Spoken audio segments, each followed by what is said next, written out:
크리스찬으로서 창세기 강해가 끝이 납니다. 그동안 창세기 강해를 통해서 저희들은 창조와 구속 그리고 하나님 나라에 관한 말씀들을 살펴봤습니다.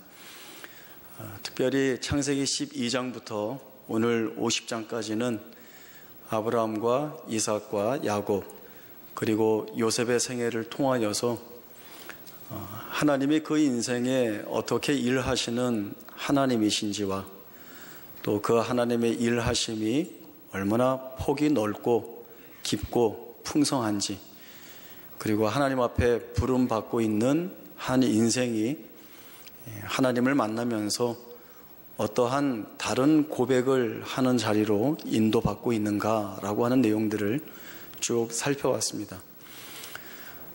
오늘은 요셉의 유언이 본문인데, 아마도 창세기에서 쭉 이야기해왔던 아브라함과 이삭과 야곱 그리고 요셉의 생애들을 조금씩 다시 한번 살펴보면서 요셉의 유언이 갖는, 어떻게 보면 창세기의 결론이라고 할 수 있는 부분들을 함께 살펴보도록 하겠습니다.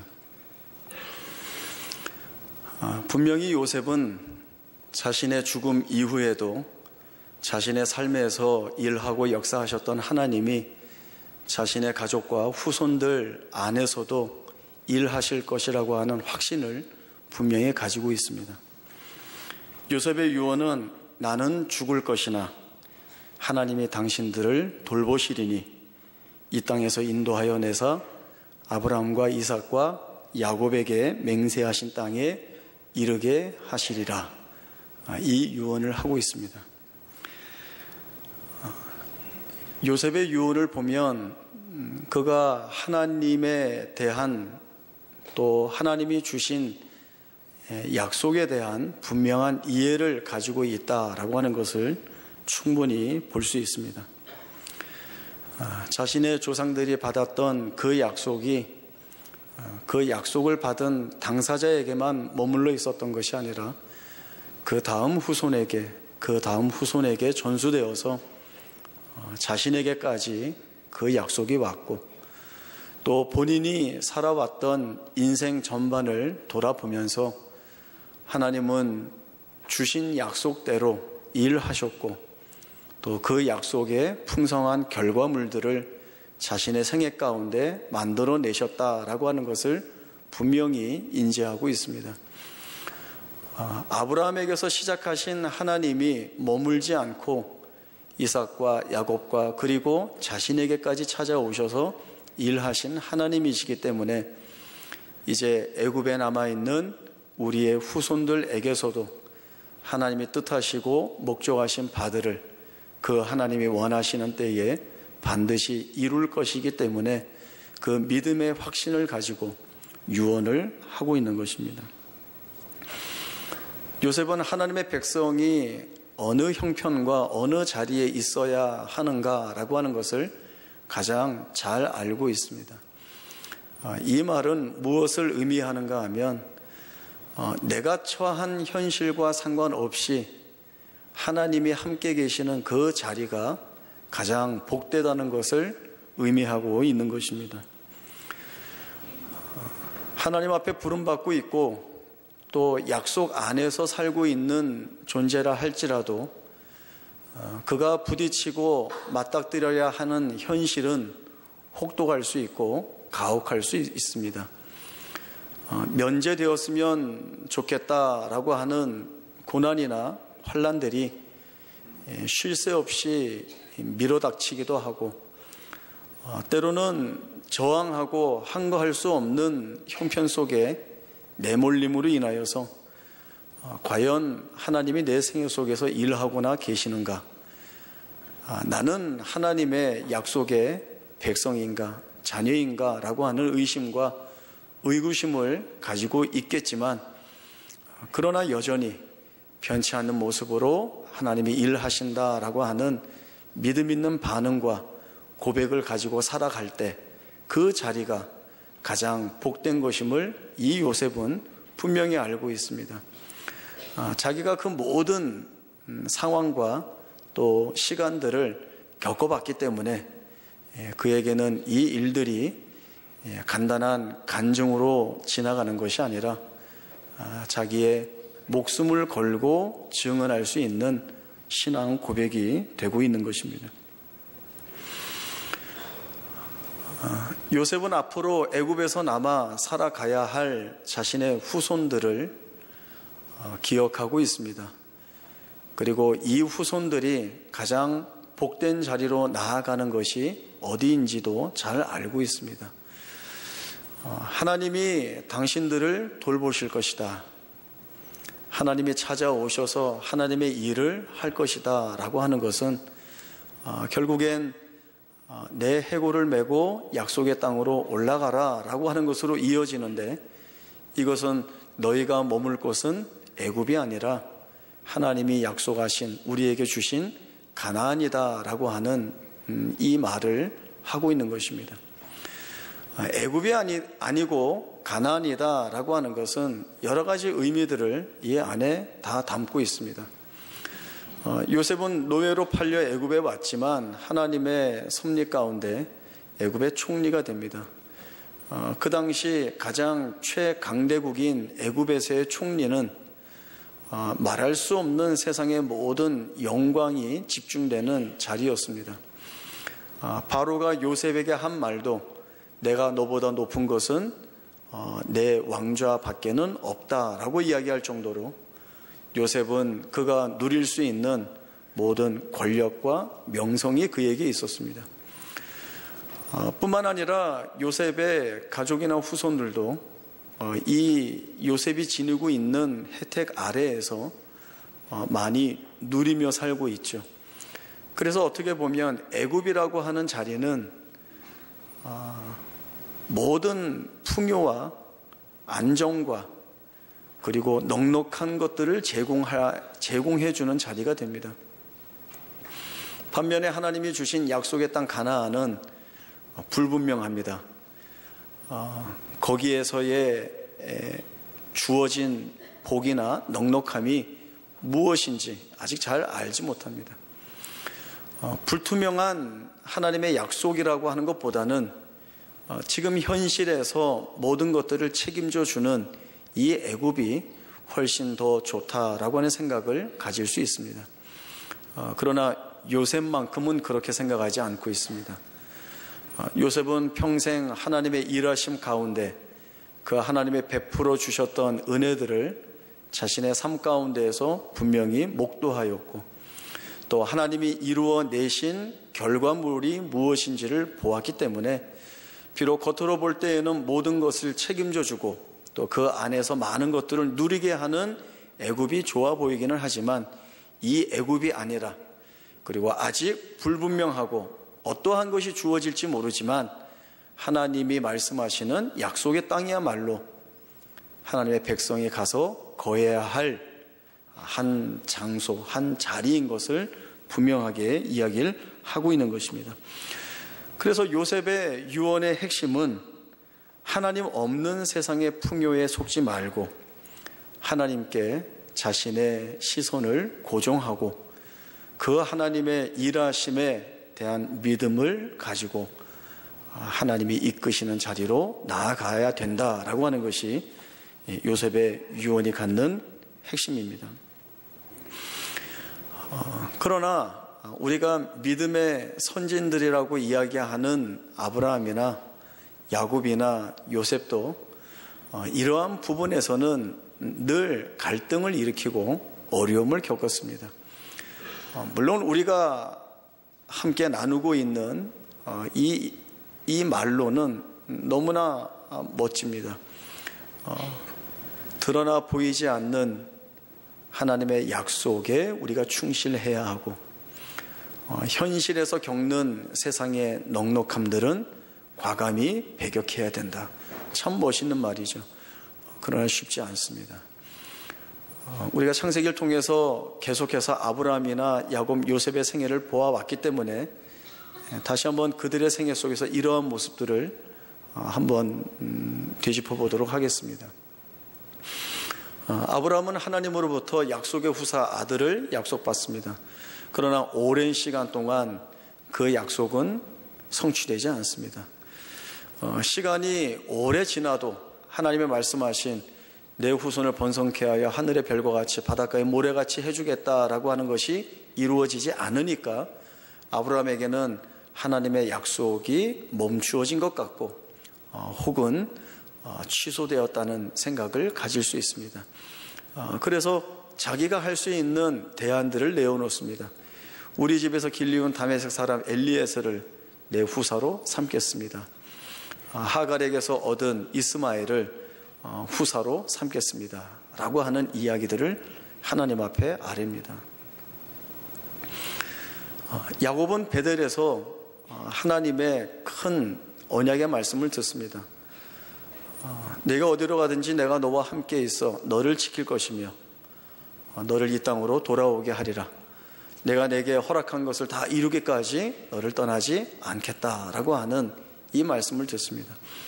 그러나 야곱의 현실은 만만치 않습니다. 라반 밑에서 오랜 세월 동안 고난과 수치와 모욕의 삶을 이 야곱이 살게 됩니다. 늘 남의 것을 빼앗았던 이 야곱이 빼앗기는 처지가 되고, 그리고 남을 속이는 자였던 이 야곱이 남에게 속임을 받는 자가 됩니다.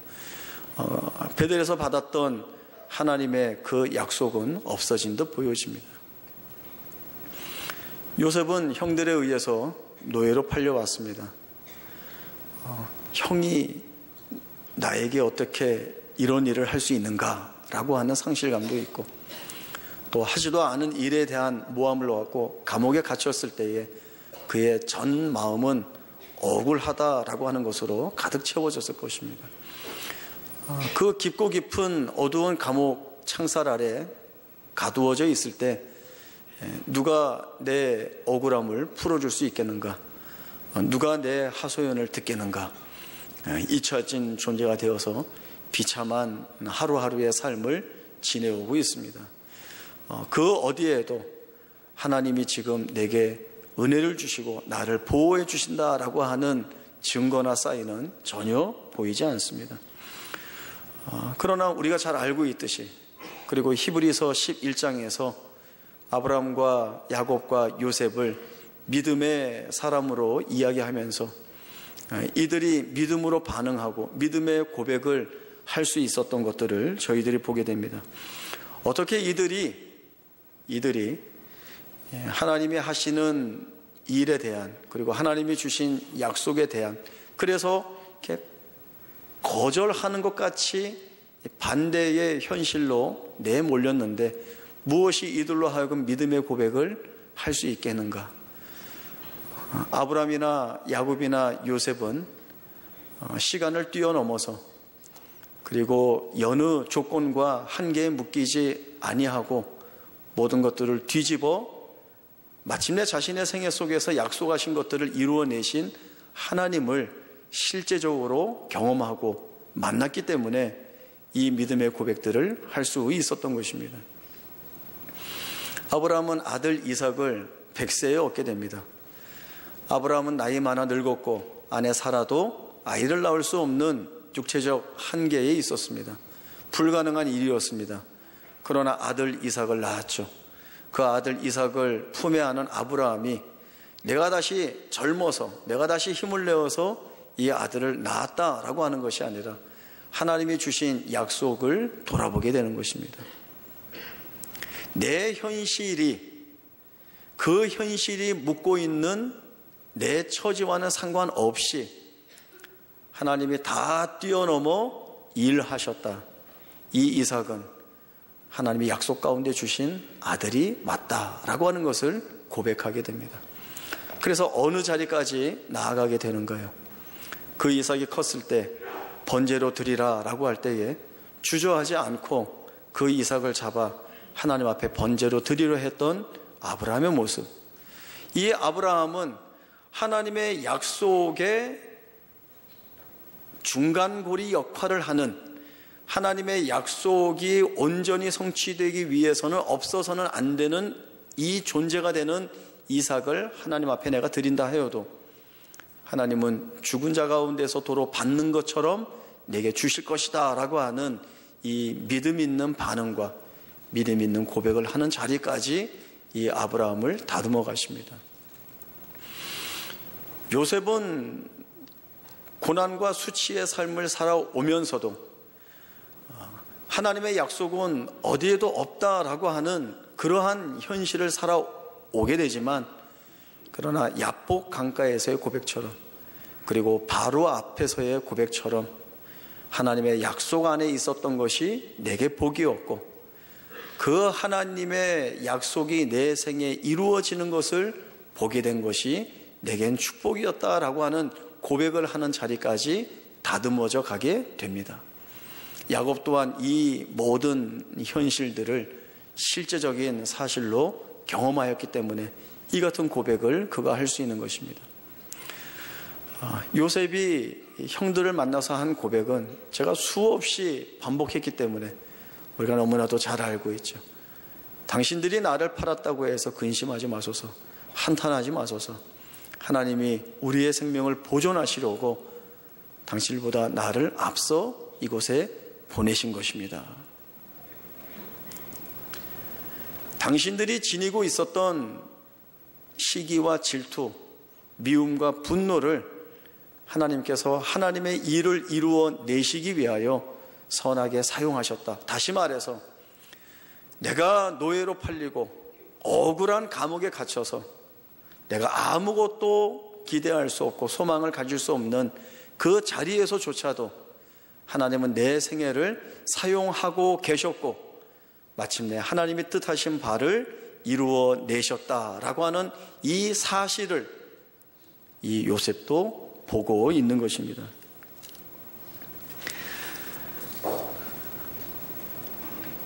요셉의 유언이 갖는 하나님이 당신들을 돌보실 것입니다 라고 하는 이 짧은 한 문장 안에는 대단히 많은 의미가 포괄적으로 담겨 있습니다.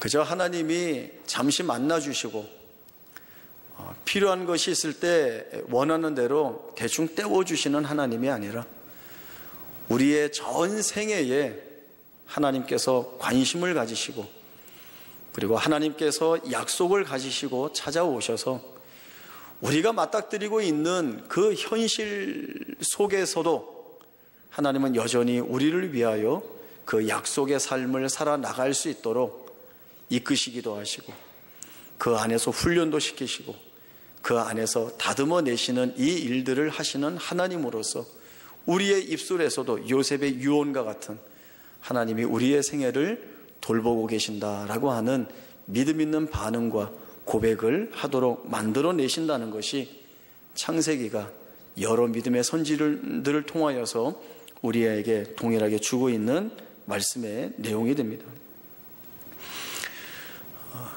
요셉은 자신의 죽음 이후에 많은 상황들이 바뀔 것을 알고 있습니다. 이미 하나님은 아브라함에게 내 후손들이 이방에서 객이 되어 그들을 섬기겠고 고난을 겪을 것이고 역경 속에 있을 것이고 그 시간이 길 것이라는 말씀을 이미 주셨습니다. 요셉의 죽음 이후에 애굽은 왕조가 바뀌게 됩니다. 요셉을 총리로 세웠던 애굽의 왕조는 토착민이 세웠던 왕조가 아니라 이방 민족이 세웠던 왕조이기 때문에 같은 이방 민족인 요셉과 그 가족들을 후대할 수 있었습니다. 그러나 성경의 표현대로 요셉을 알지 못하는 왕조, 즉 애굽의 토착민이 이제는 새로운 정권을 잡고 들어오게 되면서 요셉의 후손인 이스라엘은 이 아래에서 수많은 고난과 어려움을 겪게 됩니다.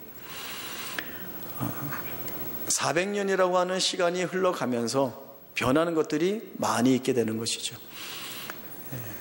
요셉의 유언이 잊혀지고 그리고 자신들이 하나님의 언약의 후손이라는 사실들을 잊게 됩니다.